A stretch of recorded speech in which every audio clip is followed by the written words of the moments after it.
Welcome to episode 221 of Wealth Talk. My name's Christian Rodwell, the Membership Director for Wealth Builders, joined today by our founder, Mr. Kevin Whelan. Hi, Kevin.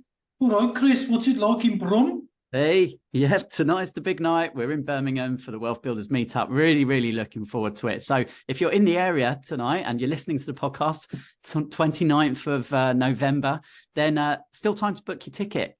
You can rush over to the Wealth Builders website, wealthbuilders.co.uk/events. And if you're a Wealth Builders Academy or SAS member, it's absolutely free. If not, then it's just £20. And yeah, we're really looking forward to it. We've got, I think, probably 40 to 50 attendees already booked in, Kevin. Well, looking forward to it very much. And of course, for that 20 quid, we throw in a free alcoholic or soft drink, depending on your preferences. So we definitely want to clink a glass with you if we can. But yeah, so it's going to be good. Looking forward to it.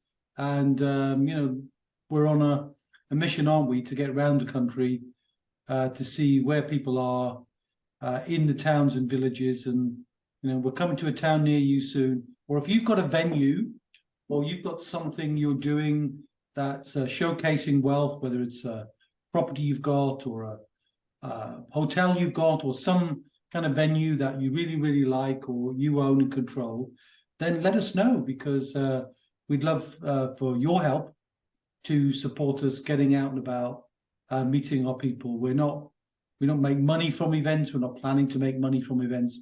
We just want to get out and meet people and have conversations and maybe connect people to friends of Wealth Builders. Indeed, we've got a friend of Wealth Builders today.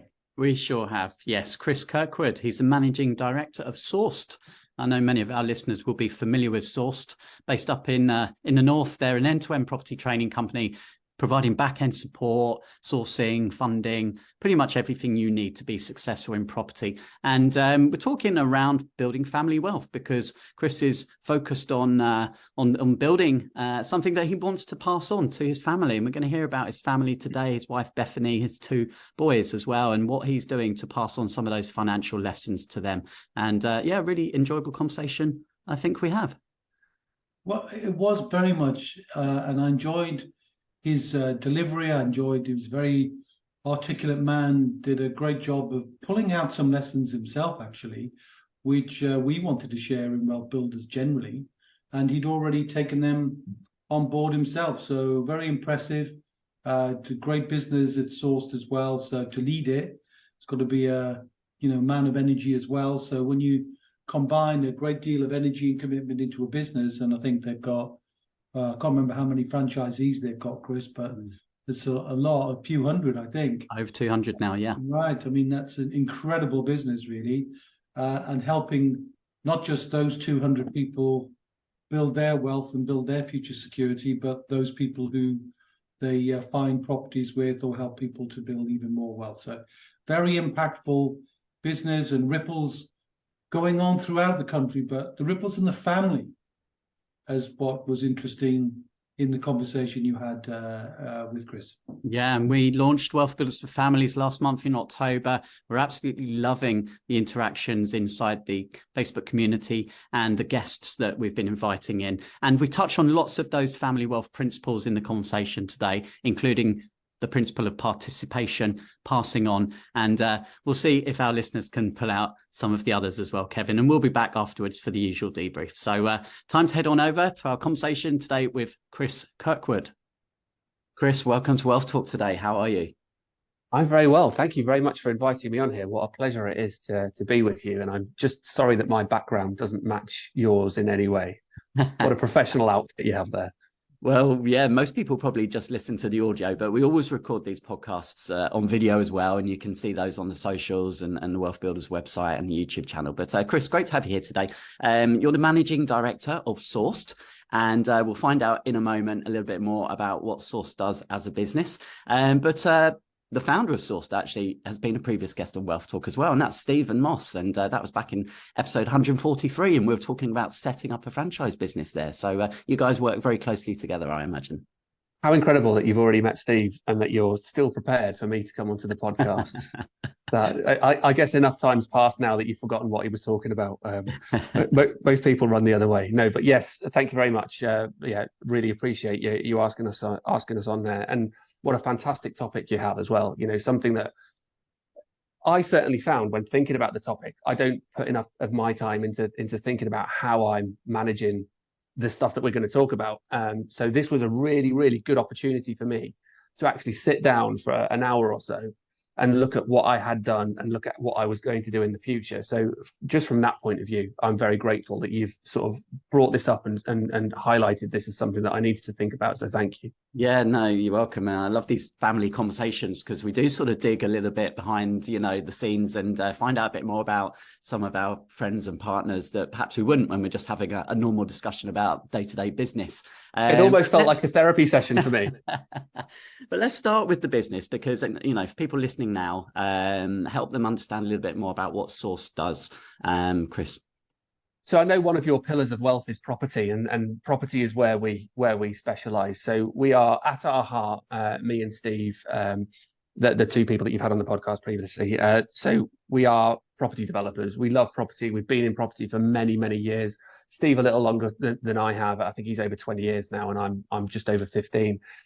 So we've always done property, and we wanted to set up a business that helped other people get into the same position that we were. And this wasn't, you know, we looked around the market. We could see that there were a lot of training courses out there, but we could also see that a lot of people would go to a training course and they wouldn't really achieve the same results. You know, there was something that was still holding them back. So we decided to set up Source because not only did we want to give people the education of how to build property wealth, but also we wanted to have the backup and support for those people to make sure that they put it into practice. So we set up a very dedicated support team that works with every single one of our franchisees. They understand what courses they've been on. They understand what they should have learned, and then they are by their side to make sure they put it into practice. So that was the original conception of Source. And since then, we've added stuff like, you know, we generate our own property leads using our own bespoke algorithms that we've created, we've invented, to then give people property leads. And also we've set up a funding arm. So we have a peer-to-peer FCA regulated funding arm that will fund the franchisees deals as well. So not only do we teach them how to do it and make sure that they do it with the support team, but we also give them the leads in order to do it, and we fund it as well. So we're like a front to end. Look, this is, if you want to do property, then come and speak to us and come through our system, because there's nothing that you will lack in the package that we give to people. So that's what Source does. Yeah, no, it's great, and we'll definitely link to your website and your resources in the show notes for you, Chris. But the family's message resonates well with your franchisees, doesn't it? Because I know, you know, for some of them, their purpose is to create financial freedom for their children and their grandchildren. Yeah, absolutely. So you've got a couple of different ways of looking at it. And actually, I've learned so much from the franchisees, because the plan that I had with my kids has evolved because of some of the stuff that the franchisees are doing. So yeah, absolutely. Some people have got these, you know, they're in property for themselves, and they have like an intergenerational goal setting system. So our head of support, his goal is to have 10,000 properties by the time that he hands those properties over to his grandchild, who hasn't even been born yet. The head of support is 28 years old. He's just had his second child. So that's, you know, a decades long plan that he has in order to have 10,000 properties by that time. But then another way of looking at it is we have some franchisees who buy into the franchise with their kids. So they have older kids. We've got one family who the dad is the most involved out of the two parents, and then they have 4 daughters, and they've brought all of those 4 daughters into the business. So they work as a family together. The dad sort of oversees what everybody's doing and sort of, you know, make sure that they're making good decisions, and it's the sort of sounding board to make sure they're pushing the business forward in the right way.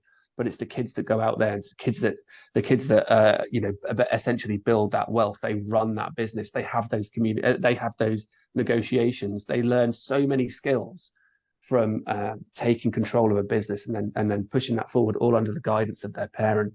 And that's something that I've now incorporated into my long-term plan with my kids. That the sort of final step is, me and my kids need to set up some kind of business to give them that kind of education, to give them that sort of exposure, in order to when they actually find out what they want to do with the rest of their lives, that they can make that from an informed decision. Yeah, no, I love that. And who are the members of your family, Chris? So my wife is Bethany, and I have two children, both boys. Rufus is 13 and Nat is 10. So yeah, interesting ages when it comes to money, because I think you're sort of playing at the aptitude of your child, you know, because some kids at that age won't be interested, won't have any, you know. My two kids, very, very different. I'd say Nat at 10 is sort of more advanced in financial planning and conscientiousness in finances than Rufus at 13. Rufus is very much look at the bank account, spend it. Whereas Nat is much more, you know, delayed gratification, thinking about what he wants to achieve and thinking about his goals. So yeah, interesting ages for us. Yeah, and they both deal with it in a very different way. Yeah. So obviously lots of questions that we can, you know, dive into around this topic, perhaps just starting with obviously how the conversations change as they grow up, right? So you're a business person, you're a property investor, you know, I'm not sure Bethany if she shares those same, you know, aspirations as you do so passionately, but did you have a plan? Did you actually think about how you wanted to sort of introduce money, whether that's through pocket money, whether it's through teaching them how to save? Was there ever a plan, and how's that evolved as they've grown up? Yeah, and I think at that point it's pertinent to sort of talk about what the way that I was brought up through the same age. And again, I hadn't really realized this until I started thinking about it because of this podcast. But when I was 14, my parents, I'd never had a conversation about money with my parents, other than, you know, can I have this or can I have that? Or how much do I get for my Christmas present? That's pretty much the only question that I remember asking. But when I was 14, they said, right, what we're going to do now is we're going to give you the child, what's the payment called that comes in every month? The child benefit, is it called? And it's a set amount. If you've got one child, you get this much, and if you've got two children, you get that much, and you get that from the government. It's not means tested or anything. It's just a set payment. And my parents said to me, right, you're 14 now, you can have that. And I was like, what? Completely out of the blue, you know, there wasn't any kind of build up to that whatsoever. And I think at the time it was 80 quid a month. I'm an only child. It was 80 quid a month. And I remember thinking, I am so rich. This is the best moment of my life. But they said, and their caveat was, you know, you can have that money and you can spend, it's completely up to you what you do with it. But you've got to buy your own clothes. We'll feed you. You know, you stay in the house, we'll feed you. But if you want to do anything else outside of that with that money, up to you. Now, for me, you know, with creating a plan for my kids, I thought, you know, it's so easy to go back and criticize your parents, isn't it? I'm sure everybody does. But I thought, you know, that was a bit too harsh. It was a bit too like all or nothing. It was just bang. And then all of a sudden you've got absolute responsibility. Whether they did that because they thought I was responsible enough to deal with it, or whether they just did that because they couldn't be bothered to buy me clothes anymore, I don't know. But with my kids, I've got more of a sort of timed progression as to how I want to introduce money to them. Because, you know, for the first couple of years of having 80 quid a month as a 14-year-old, and I'm 44 now, so 80 quid back then was a lot of money. You know, I just think you just go mental, right? So for 2 years, I just spent and spent and spent, and, you know, no money touched my bank account at all. I'd get that cash and I'd be like, right, let's go and have fun. So for my kids, what I wanted to do was start off with pocket money and start off slowly and have a plan and introduce that plan when it's the right time to introduce the next phase of that plan. So for me, we started off with pocket money for the kids. They've both got Go Henry cards. I don't know whether you've heard of them, but it's basically a debit card that they can use, and they can manage their money. They can set up savings areas of their account. They can spend as much as they budget for, and they can do it all on a card. So they can just go to the shops and they can use their card to buy stuff. And abroad, actually, we did it when we were abroad too. So they've got these Go Henry cards, but the brilliance of the Go Henry card is that I can see what they're doing as well. So I can see when they spend money. In fact, I get a notification on my phone. As soon as they spend money, I can see what they've spent it on. So that's the first step. So we've got transparency, and what that transparency gives us is communication, because I'll see that they spend it, and then I'll WhatsApp my 14-year-old, because he's got, sorry, 13-year-old, soon to be 14. I'll WhatsApp him and I'll ask him what was that? What did you spend it on? In a very light-hearted, way, not in a what the hell are you doing kind of way. And that creates conversation, and that means that the ability for us to speak about money is open, it's light, and it's something that isn't going to be a heavy and horrible topic for him to talk about. So first of all, they get pocket money. Now, to be completely frank with you, it's £2.50 that they get paid each every Friday. In GoHenry, they have a list of jobs they can do as well. So in GoHenry, they can see that if they cut the grass, they get an extra 10 quid. If they clean an area of the house that isn't their room, they get an extra X amount, because their room is their responsibility and they are not paid for that. But if they clean something else that helps us, then they are paid for that. So that's the second stage that we brought in. So first of all, we had the GoHenry card, we had the pocket money. The second stage is, if now you can earn more money if you do X, Y, Z. So that's the second stage, and we've introduced that for both of the kids. The third stage that we had was now interest. So I wanted to introduce interest to them. So there's an account in their GoHenry card that they can. I'm not sponsored by GoHenry. I'll just say card from now on. But there's an area in there that is called interest account. Now, any money that they put into there at the end of the month, I'll pay them 10% interest for whatever they've got into that account. Mm-hmm. So they can now see passively they are making money. And now that is completely separate from their normal spending account. So their normal spending account, they can see that going down, because they don't have to spend much for that account to go down on a week by week basis. But then the interest account, they can see that that's accumulating. So they're learning that money can actually work for you, rather than money is just a tool to buy a thing. So that's what we've done so far. That's brilliant. Yeah, no, I really like that. And I guess, we're fortunate now that technology is available to allow us to do this, because it wasn't when we were young, right? And that's something that's come up a lot in the conversations, is you have to make it fun, right? And you have to create experiences and other experiences. Obviously, you're involved in property. Do you take them along to the properties? Are they starting to get a feel for what you're doing to generate income as well? Yeah, I have, and I've done this. Funnily enough, I've done it ever since I got involved in property, and because I think I did it too early, to be honest with you. And I think because they know roughly what I do, and they know that I go to houses that smell disgusting in most cases, because we're going to refurbish them, or we're going to do something to them. It's not a thing anymore. It's not exciting. I think that's something that I should have, looked at, and I should have waited until they're interested. Because funnily enough, just at the weekend, my wife asked my kids, we were having dinner, and my wife asked my kids what I do. And they have no idea whatsoever. Absolutely no idea. They know it's property, which is great. Yeah. And they think it's got something to do with, refurbishing property, because that's the stuff that I took them to. But in terms of running sourced and then running developments as well, they have no idea. That's interesting. But you mentioned their meal times, and that's another point is, where are these conversations taking place, to kind of not just talk about money, but, instill the values that you believe in. And mealtimes, certainly is one of those places. Do you find that? Is that something that you share in your household? Yeah, absolutely. And I think, yes, we do. We sit down for meals all together as often as we possibly can, which is probably 5 or 6 times a week.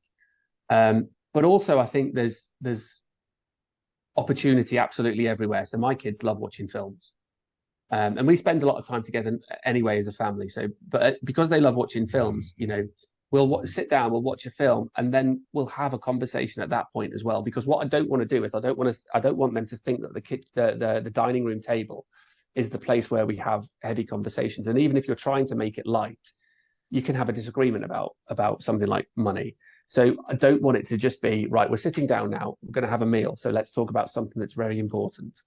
I want to make sure that the kids are comfortable with coming to us whenever, and having a conversation about something that's very important. My wife did something really, I can't remember where she saw it, but when the kids were very little, and when they were first going to school, and you know that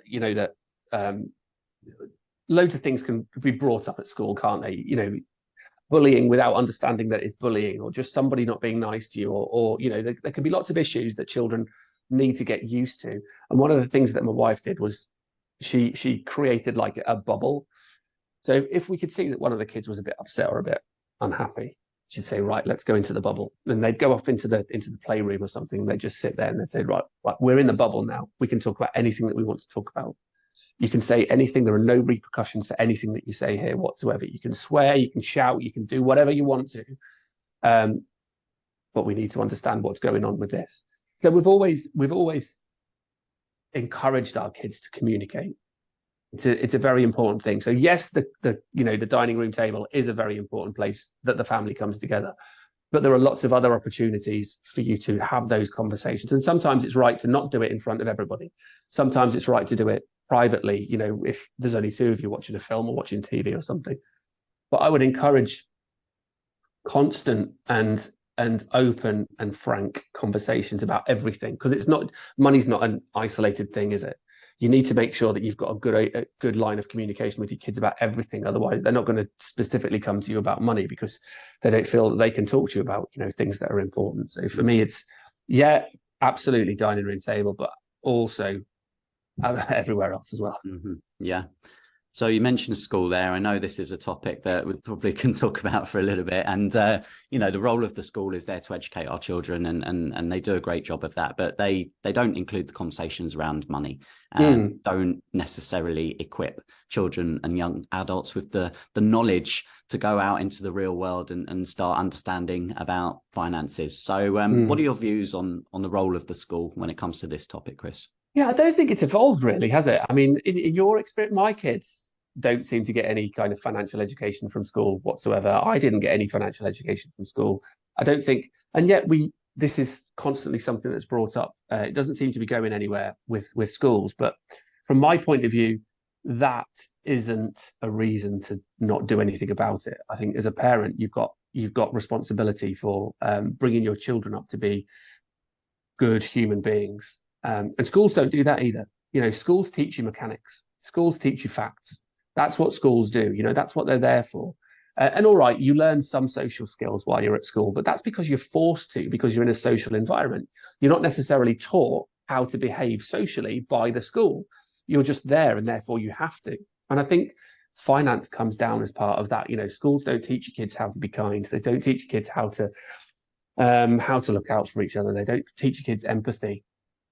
And they don't teach your kids anything about finances. So I think it's, as a parent, you've got to take that on your shoulders. You know, I am bringing my children up to be good human beings, first and foremost.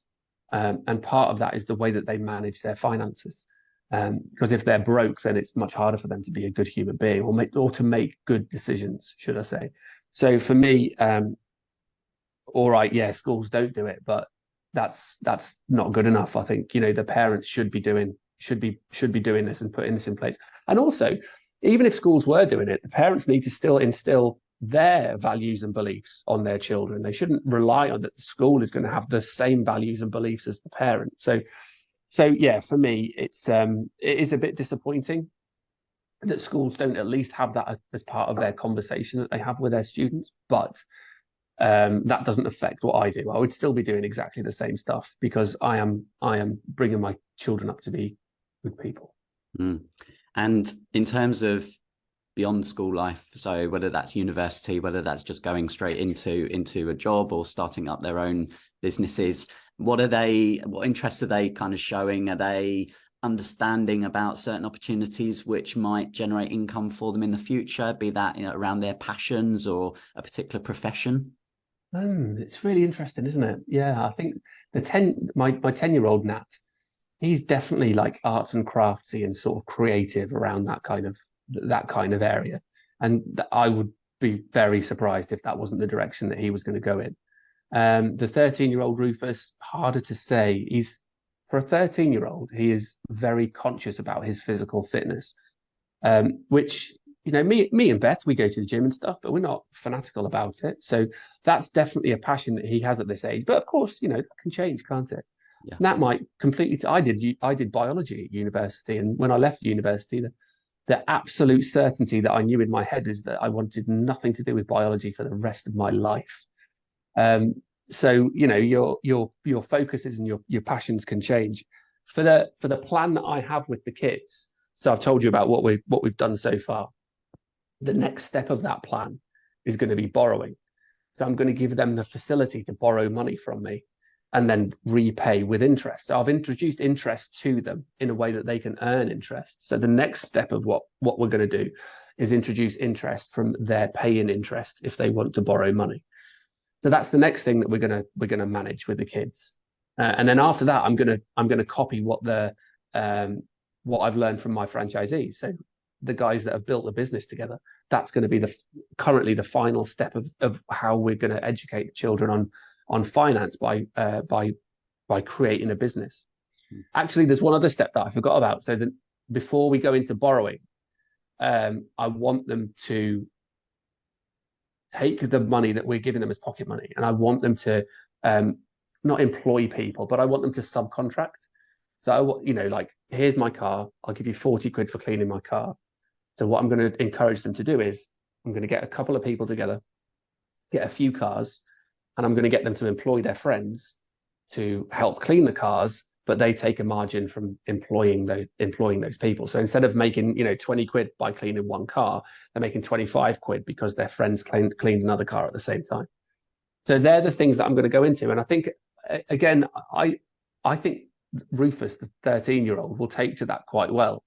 But I don't think that's Nat's bag at all. I don't think that's going to, you know, I don't think he's going to be excited by that. But I'm still going to go through the same process with the pair of them, because what that does is it empowers them to make better decisions, because they'll have experience of, you know, effectively employing people. They'll have experiences of running their own, you know, being the person responsible for that little business. And at that point, they'll know whether that's something that they want to do and go into in the future. And if it's not, then they know that they feel awkward or they feel uncomfortable about doing that kind of thing, and therefore they can stay away from it. But it's all about giving them experiences to empower good decision making.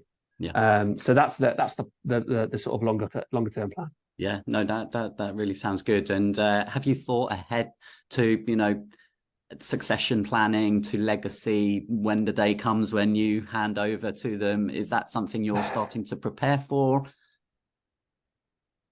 I only just started to prepare for next week, about 20 minutes before this call. So look, yeah, absolutely. I've got some calls booked with people, because we create properties. We create properties. We hold properties. We flip a lot of properties. We take commercial conversions or commercial buildings. We turn them into flats and then flip them on. In terms of property and the business that we run here, no, I haven't, to be completely honest with you, because there's a long way to go and there's a lot for us to do. However, for the properties in the portfolio that I have, I am currently talking to somebody about putting them into a trust, and they'll be held and they'll be passed on to the kids in a trust, which obviously helps with inheritance tax at the right time. So that's my current plan. I've got a couple of people that I'm dealing with for that and taking advice from other people, because I think it's really important that you know, as a professional, you employ professionals to do the stuff that they should know about a lot better than you do. So I'm going through that process at the minute. So any properties that I hold are going to be held in a trust. Yeah, good move. Chris, it's been really interesting having the conversation with you. Is there anything else that you had thought about as you were preparing for today's conversation, which we've not touched on, which you'd like to talk about? No, I think from being a parent, I think, you know, it's all about communication with your kids, and it's all about being able to have awkward conversations with your kids. But that's set up at an early age, isn't it? That's set up when they're very, very young.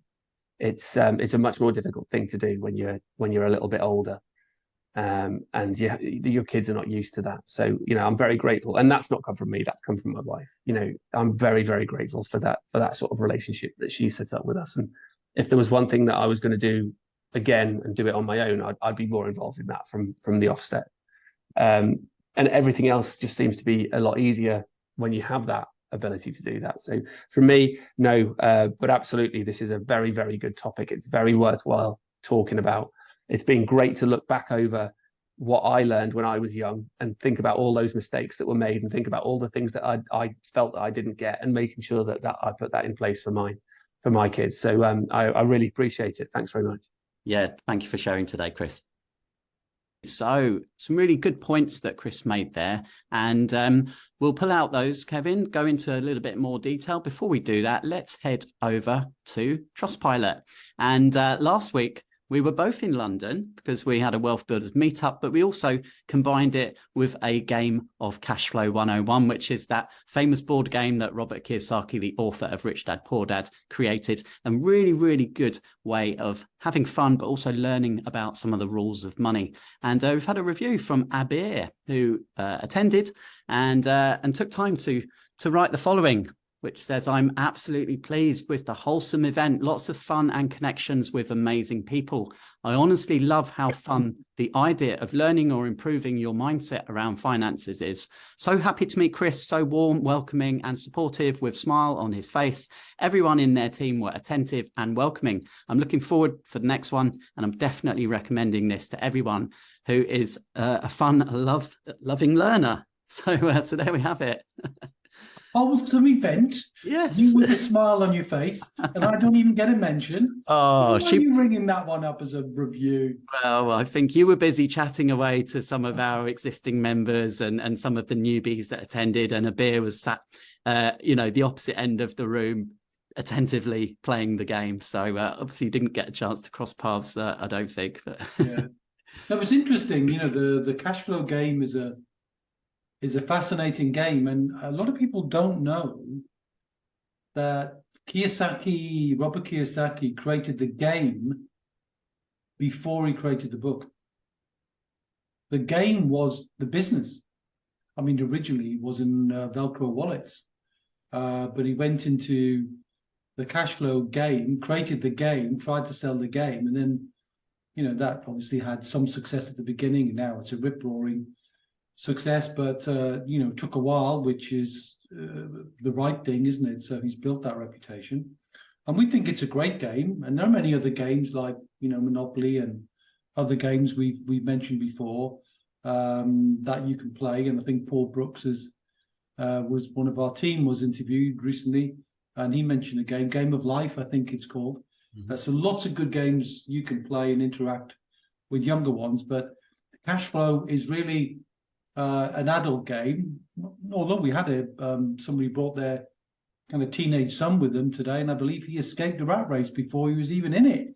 So good for him. But I think the kind of essence is, the more people who play, then they're getting some of life lessons thrown in a fun and engaging way. And I think that's a great thing for us to do, Chris. And I think we were thinking about talking for next year about expanding that. Yeah. And, rather than having 30, 40, 50, try and get that into hundreds. So again, let me just raise a small plea. If you've got a venue you think would be suitable for this, or if you've got a venue of your own you think would be suitable, so that we can almost be uniquely there together, enjoying each other's company and playing a game as a precursor to that networking, rather than listening to speakers and things like that, then that would be great. So if you would like to play, or you'd like to help us find a venue, reach out. How would they reach out, Chris? Yeah, drop an email to hello@wealthbuilders.co.uk. Yeah. And say what? Cash flow? Yeah, just let us know, cash flow, venue, and we'll jump on the phone, we'll chat and take it from there. All right. So over to the lessons with Chris. What was your highlight? Well, you mentioned participation there of playing the cash flow game, and Chris mentioned as well, about a business is a great way to involve your family, and many of the franchisees have set up their property businesses with obviously goals of creating wealth and building recurring income. But as their children grow older and become teenagers, young adults, they want to bring them into the business. And, you'll learn such valuable lessons, and, what better way than doing that? Yeah, I think all too often, I think younger people are not involved with family businesses. And they don't have to be the runners of the business in the future. And I think there are some businesses that naturally do that. There's no shortage of businesses which are passed on from one generation to the next, and the very essence of the business is maintained. But when it comes to something like property, for example, it isn't necessarily the same thing. You can enjoy the proceeds and participate in, I suppose, the development of the property in terms of its transformation. As many people who get involved in property, one of the ways that they create value is to transform or do something to be a value creator in the property itself. And we see many of our Wealth Builder members taking their younger children, sometimes just to observe, sometimes to do a little bit of work, sometimes just to use the walls before they, get finished, to do a bit of colouring on. So just get them involved, because the thing with younger children is more is caught than is taught. In other words, they absorb things, so they're hearing things, they're sponge-like, and they're picking up things. So the more you can just show them and involve them, you don't have to do formal teaching, you don't have to have classroom styles or flip charts or laptops. It could be just absorbing and making sure that conversations are being had. And if you can do that, then that's a good start in any event. And it was obvious to me that Chris and his family were very much engaging in good conversations. And I think you asked, where do you have that as well? Yes, we did. And we've talked previously about the dinner table, dining table, having those conversations. Chris said, yeah, that's obviously a great place to have family conversations. But of course, topics of money can sometimes bring, disagreements. So he said, finding somewhere that children feel comfortable. And for him, that was when they're watching movies, and just approaching it, at the right time. So I think everyone's got to find their right space for having these conversations. Yeah, all families are different. I think naturally, of course, mealtimes seem to be a good focal point because people are sitting together in close proximity. But every opportunity where there's a mini learning experience doesn't have to be targeted, doesn't have to be specific. It could be going to the shops, it could be going online, it could be doing anything, where increasingly our younger people who've got a natural affinity with technology could do something and then share some lessons. And there's so many different ways, from when they're 5, 10, 15, 20 or 25. The lessons will be different, but it's just developing what I would call a sensory acuity.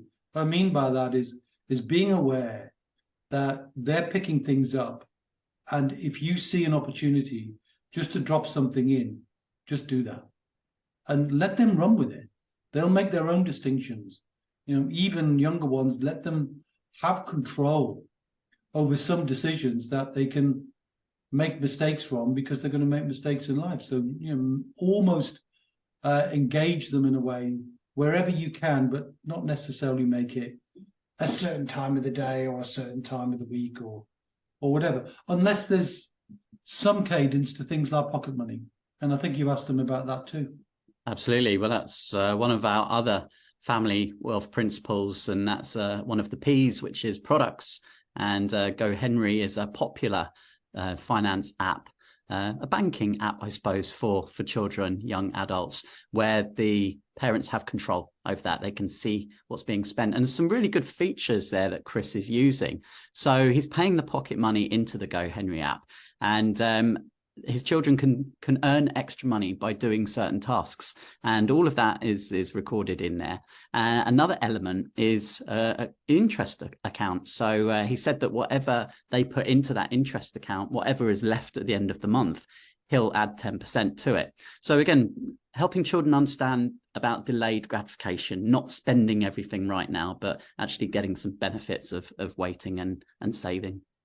Well, also, although he didn't mention it specifically, if you remember last week's podcast, Chris, where I was talking at some length about compounding, the younger people have got the biggest to gain from the whole compounding thought process. And so the earlier you can engage with something as simple as interest, and there's not going to be a lot of money spent, even if you give them 10%. I mean, you wouldn't do that on $1 million, but you might do that on a few pounds. because it cements a lesson. And I think we've heard that before when people have kind of, I think it was Susie Carter said she borrowed money, didn't she, just temporarily, and paid them some interest, and the kids got excited about the interest, and they kept asking, Mummy, can I earn some more interest? So the more you can introduce them to the idea that money works as well as daddy works, or mummy works, or they work. I also like the distinction he made about the difference, and everyone is going to have their own view about pocket money, right? That's we're not saying what's right or wrong, but I like the view that said the room they had responsibility for. That was just part of being a family member, but other things had almost like a price or a value, a time for money value associated with that. And I thought that was quite an interesting lesson as well. And maybe one or two listeners might pick up on that. And I think he mentioned Go Henry can create that facility of tasks as well. So I think the technology, not just with Go Henry, there are many other apps as well, but certainly the apps that you can use can bring enormous experience. Not to denigrate, though, certainly in my view, Chris, the importance of the tactile nature of money. Yes. Really, really important. Certainly as kids get older, children get older, no problem, moving more towards apps and technology. But in the early years, get that tactile nature of money going. And even if it's recognizing notes and coins, touching notes and coins, either real or pretend, like in Monopoly Money and other things. We heard that from Will Rainey, who used Monopoly Money as a way to teach lessons. So yeah, go back and listen to some of the other lessons and try and find a way where, whatever age your younger people are, you can kind of create the age-appropriate lessons. But obviously with his being in that sort of pre-teenage years, then those lessons are very specific for him. But yeah, nice, very careful thought going on in that family, I have to say. Now, we were just talking about Go Henry, Kevin. I think it's probably a good moment to let our listeners know about a petition that the co-founder actually, Louise Hill of Go Henry, has created. And it's to make financial education compulsory in all schools from primary age. And there's already over 7,000 signatures on this petition. And I will share the link to this in today's podcast, because obviously Louise is on a mission, just as we are, Kevin. And the whole purpose of setting up WealthBuilders for Families was to, almost be a hub and to connect and bring everybody who's doing these fantastic things together and create this community of like-minded people. And Louise is, set this petition up, and we're fully in support of this. Couldn't agree with you more, Chris, and well said. I think any time, if we get it to 100,000, it's got to go in front of got to go to Parliament, doesn't it? So it's got to be looked at. So let's help Louise with her mission, because it's actually on our mission too. We've long said that the school system is failing our younger ones and denying them the opportunity in so many different areas that I'll resist jumping on the soapbox again. However, we do want to support Louise's call for putting education in there. However, having said that, I think Chris made a great point, which is, even if the schools did it, even if this was compulsory, it's still ultimately, I think, the parents who are the best long-term role models for giving our younger people the best possible lessons. Not least when you think about the trillions upon trillions, which is too big a number, but in this country, somewhere around 6 trillion is going to flow from the baby boomers like me to the next generation. I mean, that's the biggest wealth transfer in history, right? Bar none, it's the biggest ever. So we have a right and a responsibility, in my view, to equip our younger ones who will, in the end, receive these funds, to do so with skill, with good life lessons locked in place, and with some wisdom, not just to understand where the money's come from, but in many ways participated in that, and then have some responsibility, as I call passing on the baton, Chris, passing the baton on to the next generation, who receive it with gratitude and with the good grace and wisdom to expand the wisdom for the next generation and the generation to follow. So I think the people who are listeners to this podcast today, Chris, I would like to make a plea to them to recognize that they are the founders, they are the pioneers, they are the very people who are creating these values and these principles, and to take on board that responsibility very, very seriously and take an active role, not a drifting role. Even if the schools were doing it, don't let the schools do it. You be involved. Please, I beg you, get involved. Whatever age you are, whatever the age your children or somebody else's children are, take something that you can take away from each of these podcasts that we raise, the subject of family wealth, and do something about it. Made me laugh, actually, when he talked about his kids saying, "Dad, you take me to smelly properties." You know, and I think that's an interesting one, because this whole idea of adding more value and kind of made me reflect back on somebody who had a niche in property, who loved dilapidated properties and properties that you couldn't get mortgages on because she could buy them. And she had a little, do you remember the little ditty she used to say? You know, she had a little rhyme, didn't she? If it smells of we. Think of me, right? And that's the point, isn't it? So if you can show people that there's value to be created when somebody doesn't like something, there's probably value in it for someone else. And that's a good life lesson as well. And so I think Chris did a great job of sharing, and you did a good job of pulling those lessons out, Chris. Well, thank you. No, enjoyed that one. And yeah, hopefully you enjoyed listening to today's episode as well. If you did, please do share it. We would appreciate that very much with someone that you think will also benefit. And Kevin, I suppose we better hurry up because we've got an event to get to tonight. So are your shoes polished? Well, you always wear trainers and I wear shoes, but that's the difference between us, Chris. But yeah, I'm looking forward to this evening's event, and looking forward. So I don't have to say my usual end, which is see ya, because I'm actually going to be with you. So Chris, until next time, with ya. See ya. Bye.